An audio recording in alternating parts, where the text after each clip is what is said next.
Crime and Punishment, Part 6, by Fyodor Dostoevsky. Chapter 4. You know perhaps, yes, I told you myself, began Svidrigaïlov, that I was in the debtors' prison here, for an immense sum, and had not any expectation of being able to pay it. There's no need to go into particulars how Marfa Petrovna bought me out.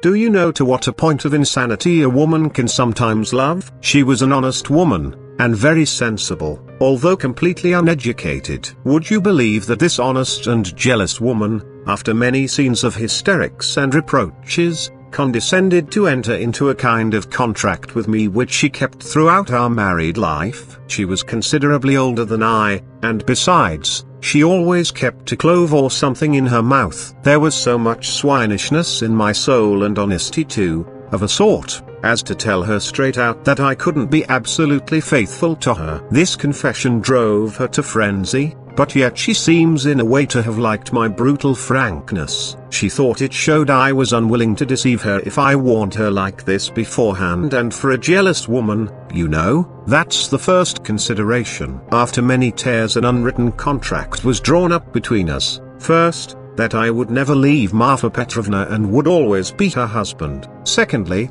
that I would never absent myself without her permission. Thirdly, that I would never set up a permanent mistress. Fourthly, in return for this, Marfa Petrovna gave me a free hand with the maidservants, but only with her secret knowledge. Fifthly, God forbid my falling in love with a woman of our class. Sixthly, in case I, which God forbid, should be visited by a great serious passion, I was bound to reveal it to Marfa Petrovna. On this last score, however, Marfa Petrovna was fairly at ease. She was a sensible woman, and so she could not help looking upon me as a dissolute profligate incapable of real love. But a sensible woman and a jealous woman are two very different things, and that's where the trouble came in. But to judge some people impartially we must renounce certain preconceived opinions and our habitual attitude to the ordinary people about us. I have reason to have faith in your judgment rather than in anyone's. Perhaps you have already heard a great deal that was ridiculous and absurd about Marfa Petrovna. She certainly had some very ridiculous ways, but I tell you frankly that I feel really sorry for the innumerable woes of which I was the cause. Well, and that's enough,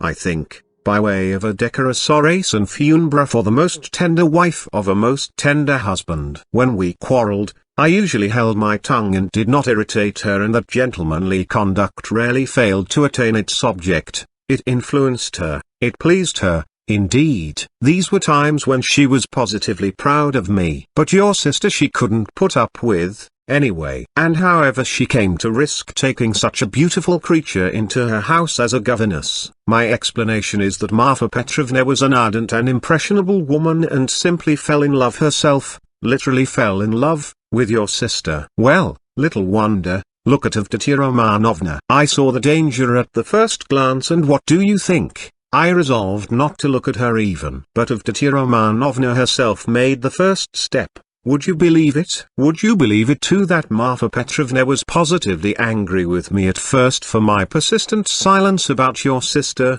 for my careless reception of her continual adoring praises of Evdotia Romanovna. I don't know what it was she wanted. Well, of course, Marfa Petrovna told Evdotia Romanovna every detail about me. She had the unfortunate habit of telling literally everyone all our family secrets and continually complaining of me. How could she fail to confide in such a delightful new friend? I expect they talked of nothing else but me, and no doubt Evdotia Romanovna heard all those dark mysterious rumors that were current about me. I don't mind betting that you too have heard something of the sort already. I have. Luzin charged you with having caused the death of a child. Is that true?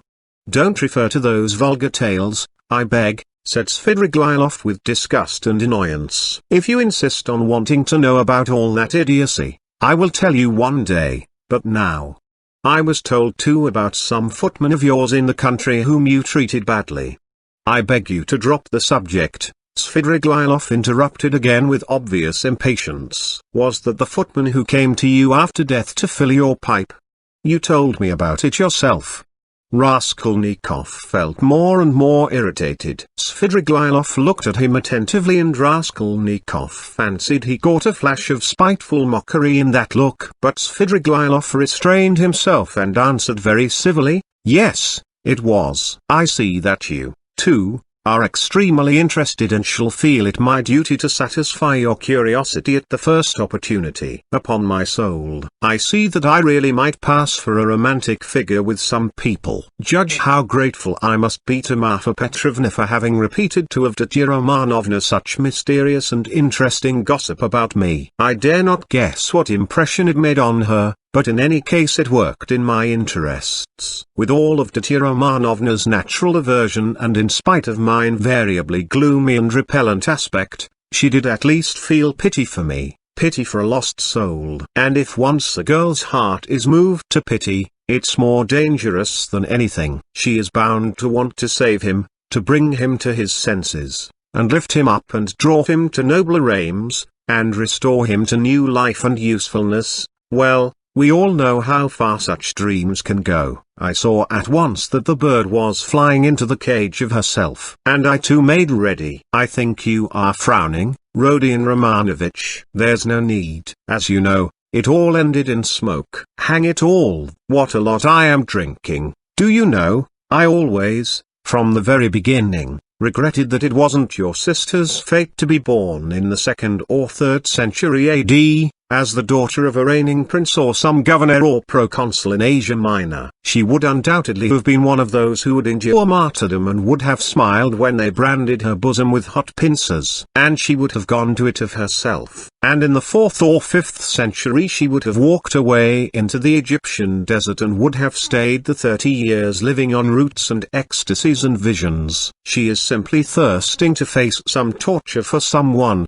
and if she can't get her torture, she'll throw herself out of a window. I've heard something of a Mr. Razumihin. He's said to be a sensible fellow.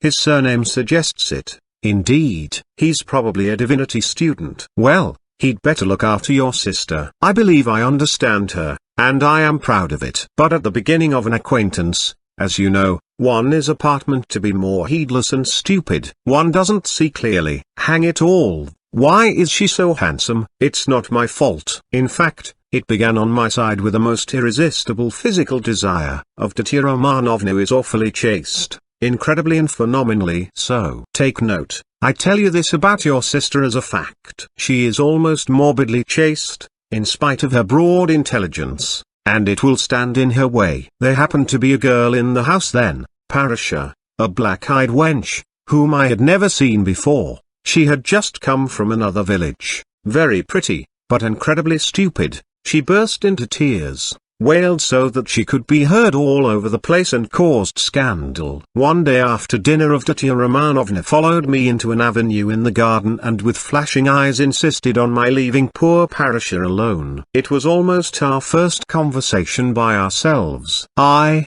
of course, was only too pleased to obey her wishes, tried to appear disconcerted, embarrassed, in fact played my part not badly. Then came interviews, mysterious conversations, exhortations, entreaties, supplications, even tears. Would you believe it? Even tears. Think what the passion for propaganda will bring some girls to. I, of course, threw it all on my destiny, posed as hungering and thirsting for light, and finally resorted to the most powerful weapon in the subjection of the female heart, a weapon which never fails one. It's the well-known resource. Flattery. Nothing in the world is harder than speaking the truth and nothing easier than flattery. If there's the 100th part of a false note in speaking the truth, it leads to a discord, and that leads to trouble.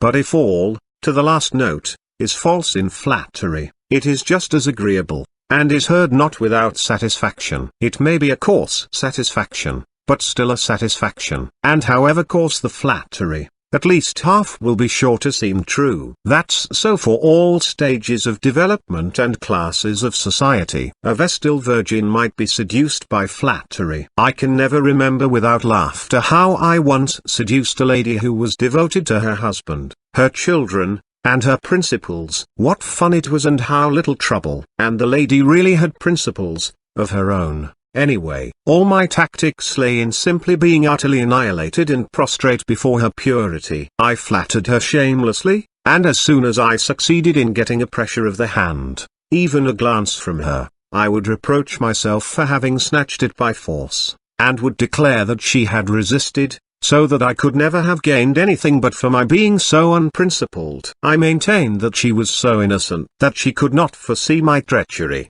and yielded to me unconsciously, unawares, and so on. In fact, I triumphed, while my lady remained firmly convinced that she was innocent, chaste, and faithful to all her duties and obligations, and had succumbed quite by accident. And how angry she was with me when I explained to her at last that it was my sincere conviction that she was just as eager as I. Poor Marfa Petrovna was awfully weak on the side of flattery, and if I had only cared to, I might have had all her property settled on me during her lifetime. I am drinking an awful lot of wine now and talking too much. I hope you won't be angry if I mention now that I was beginning to produce the same effect on Avdotya Romanovna. But I was stupid and impatient and spoiled it all. Avdotya Romanovna had several times, and one time in particular, been greatly displeased by the expression of my eyes. Would you believe it? There was sometimes a light in them which frightened her and grew stronger and more unguarded till it was hateful to her. No need to go into detail, but we parted. There I acted stupidly again. I fell to jeering in the coarsest way at all such propaganda and efforts to convert me. Parasha came onto the scene again, and not she alone. In fact, there was a tremendous to-do. Ah, Rodion Romanovich, if you could only see how your sister's eyes can flash sometimes. Never mind my being drunk at this moment and having had a whole glass of wine. I am speaking the truth. I assure you that this glance has haunted my dreams. The very rustle of her dress was more than I could stand at last. I really began to think that I might become epileptic. I could never have believed that I could be moved to such a frenzy. It was essential, indeed, to be reconciled, but by then it was impossible. And imagine what I did then. To what a pitch of stupidity a man can be brought by frenzy. Never undertake anything in a frenzy, Rodion Romanovich. I reflected that Avdotya Romanovna was after all a beggar. Excuse me, that's not the word. But does it matter if it expresses the meaning? That she lived by her work, that she had her mother and you to keep. Hang it, you are frowning again. And I resolved to offer her all my money, 30,000 rubles. I could have realized then, if she would run away with me here, to Petersburg. Of course I should have vowed eternal love, rapture, and so on. Do you know, I was so wild about her at that time that if she had told me to poison Marfa Petrovna or to cut her throat and to marry herself, it would have been done at once. But it ended in the catastrophe of which you know already. You can fancy how frantic I was when I heard that Marfa Petrovna had got hold of that scoundrelly attorney, Luzin, and had almost made a match between them, which would really have been just the same thing as I was proposing. Wouldn't it? Wouldn't it? I notice that you've begun to be very attentive. You interesting young man. Svidrigaïlov struck the table with his fist impatiently. He was flushed. Raskolnikov saw clearly that the glass or glass and a half of champagne that he had sipped almost unconsciously was affecting him, and he resolved to take advantage of the opportunity. He felt very suspicious of Svidrigaïlov. Well, after what you have said, I am fully convinced that you have come to Petersburg with designs on my sister, he said directly to Svidrigaïlov, in order to irritate him further. Oh, nonsense, said Svidrigaïlov, seeming to rouse himself. Why, I told you. Besides, your sister can't endure me. Yes, I am certain that she can't, but that's not the point. Are you so sure that she can't? Svidrigaïlov screwed up his eyes and smiled mockingly. You are right, she doesn't love me. But you can never be sure of what has passed between husband and wife or lover and mistress. There's always a little corner which remains a secret to the world and is only known to those two. Will you answer for it that Avdotya Romanovna regarded me with aversion? From some words you've dropped, I notice that you still have designs, and of course evil ones, on Danya and mean to carry them out promptly. What, have I dropped words like that? Svidrigaïlov asked in naive dismay. taking not the slightest notice of the epithet bestowed on his designs. "Why, you are dropping them even now. Why are you so frightened? What are you so afraid of now?" "Me, afraid? Afraid of you? You have rather to be afraid of me, cher ami. But what nonsense, I've drunk too much though, I see that. I was almost saying too much again. Damn the wine. Hi. There, water." He snatched up the champagne bottle and flung it without ceremony out of the window. Philip brought the water. "That's all nonsense," said Svidrigaïlov, wetting a towel and putting it to his head. "But I can answer you in one word and annihilate all your suspicions. Do you know that I am going to get married? You told me so before." "Did I? I've forgotten." "But I couldn't have told you so for certain, for I had not even seen my betrothed. I only meant to. But now I really have a betrothed and it's a settled thing, and if it weren't that I have business that can't be put off, I would have taken you to see them at once, for I should like to ask your advice. Look, hang it, only 10 minutes left. See, look at the watch." "But I must tell you, for it's an interesting story, my marriage, in its own way." "Where are you off to? Going again?" "No, I'm not going away now." "Not at all?" "We shall see. I'll show you my betrothed, only not now, for you'll soon have to be off. You have to go to the right and I to the left. Do you know that Madame Rislich, the woman I am lodging with now, I know what you're thinking, that she's the woman whose girl they say drowned herself in the winter. Come, are you listening? She arranged it all for me." "You're bored," she said. "You want something to fill up your time, for, you know, I am a gloomy, depressed person." "Do you think I'm light-hearted?" "No, I'm gloomy. I do no harm, but sit in a corner without speaking a word for 3 days at a time. And that Rislich is a sly hussy, I tell you. I know what she has got in her mind. She thinks I shall get sick of it, abandon my wife and depart, and she'll get hold of her and make a profit out of her, in our class, of course, or higher." She told me the father was a broken-down retired official, who has been sitting in a chair for the last 3 years with his legs paralyzed. The mama, she said, was a sensible woman. There is a son serving in the provinces, but he doesn't help.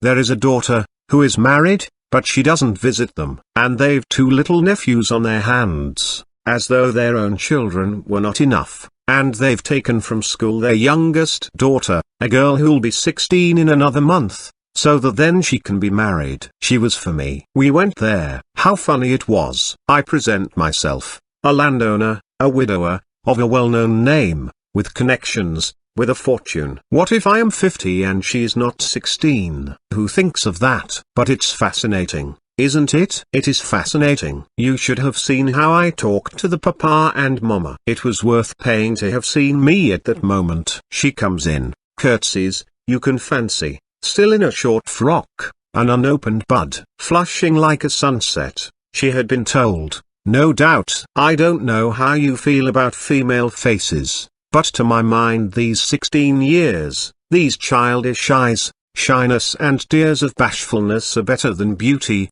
and she is a perfect little picture, too. Fair hair in little curls, like a lamb's, full little rosy lips, tiny feet, a charmer. Well, we made friends. I told them I was in a hurry owing to domestic circumstances, and the next day, that is the day before yesterday, we were betrothed. When I go now I take her on my knee at once and keep her there. Well, she flushes like a sunset and I kiss her every minute. Her mama of course impresses on her that this is her husband and that this must be so. It's simply delicious. The present betrothed condition is perhaps better than marriage. Here you have what is called la nature et la vérité. I've talked to her twice. She is far from a fool. Sometimes she steals a look at me that positively scorches me. Her face is like Raphael's Madonna. You know, the Sistine Madonna's face has something fantastic in it, the face of mournful religious ecstasy. Haven't you noticed it? Well,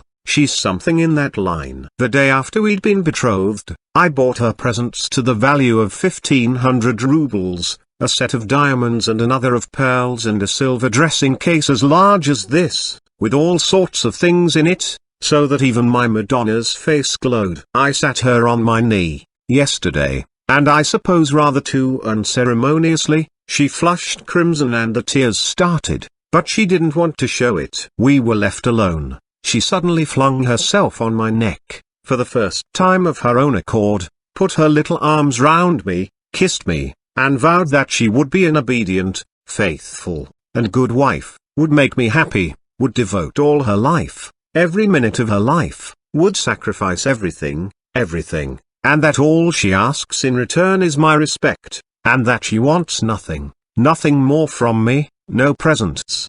You will admit that to hear such a confession, alone, from an angel of 16 in a muslin frock, with little curls, with a flush of maiden shyness in her cheeks and tears of enthusiasm in her eyes, is rather fascinating. Isn't it fascinating? It's worth paying for, isn't it? Well, listen, we'll go to see my betrothed, only not just now.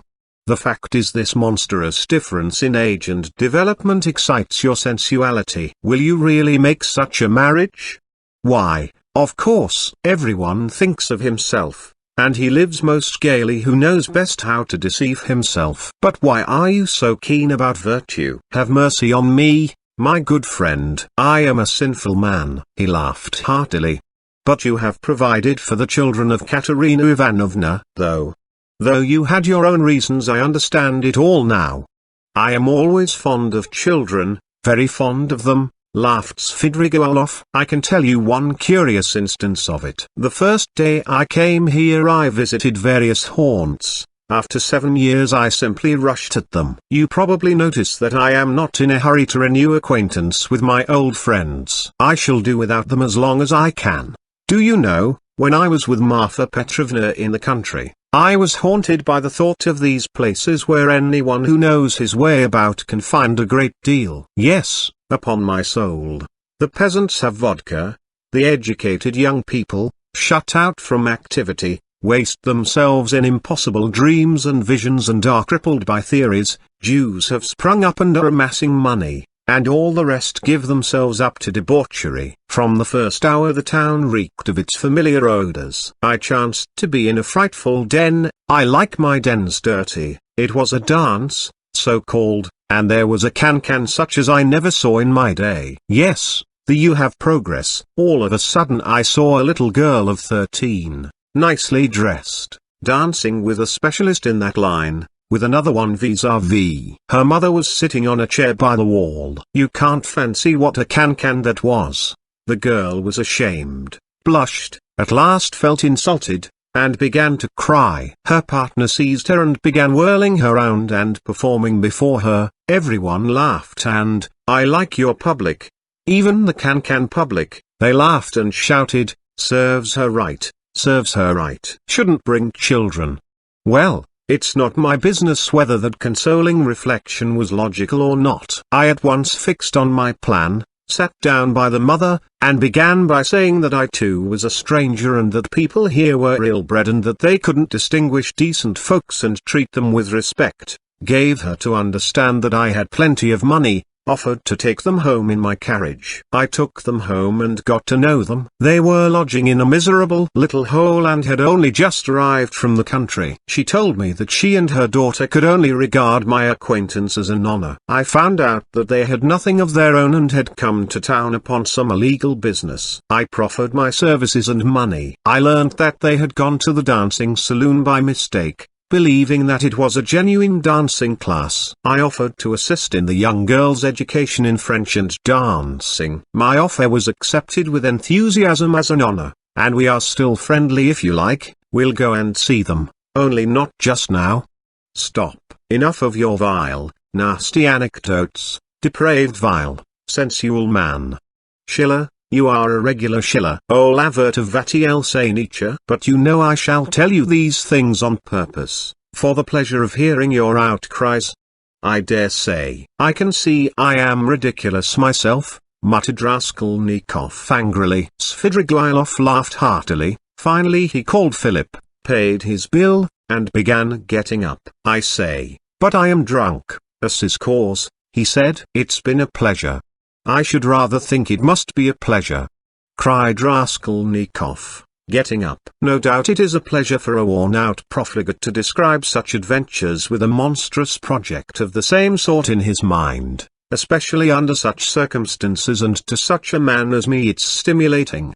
Well, if you come to that, Svidrigaïlov answered, scrutinizing Raskolnikov with some surprise, if you come to that, you are a thorough cynic yourself. You've plenty to make you so, anyway. You can understand a great deal. And you can do a great deal too. But enough. I sincerely regret not having had more talk with you, but I shan't lose sight of you, only wait a bit. Svidrigaïlov walked out of the restaurant. Raskolnikov walked out after him. Svidrigaïlov was not, however, very drunk. The wine had affected him for a moment, but it was passing off every minute. He was preoccupied with something of importance and was frowning. He was apparently excited and uneasy in anticipation of something. His manner to Raskolnikov had changed during the last few minutes, and he was ruder and more sneering every moment. Raskolnikov noticed all this, and he too was uneasy. He became very suspicious of Svidrigaïlov and resolved to follow him. They came out onto the pavement. You go to the right, and I to the left, or if you like, the other way. Only adieu, mon plaisir, may we meet again. And he walked to the right towards the Haymarket,